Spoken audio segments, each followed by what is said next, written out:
নমস্কাৰ সকলোকে নমস্কাৰ জনাইছোঁ। মই আগতেই কৈছোঁ যে মোৰ কবিতাবোৰত গছ গছনি নদ নদী পাহাৰ পৰ্বত আদিয়ে স্থান পায় আৰু এই গছ গছনিৰ ভিতৰত মই এজোপা লেটেকু গছক লৈ সেই কবিতা এটা লিখিছিলোঁ। লেটেকু ফলবিধক চাগে সকলোৱে চিনি পায়। এই লেটেকু গছজোপাক লৈয়ে মই এটি কবিতা লিখিছিলোঁ আৰু এই কবিতাটোকে মই আপোনালোকৰ আগত পাঠ কৰিবলৈ লৈছোঁ।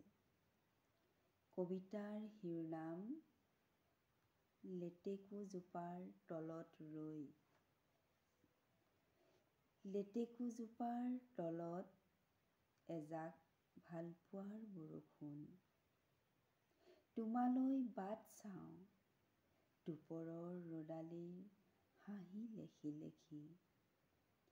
মায়ে চিঞৰিলে মিছা মাতো, ৰ'বাচোন নিচিঞৰিবা, লেটেকু খাইছোঁ। বাৰে বাৰে ঘূৰি চাওঁ, কিজানি আহিছা তুমি। নাই দেখা দেখি নাই, উমঘাম নাই, ক'ত বা আছাগৈ তুমি।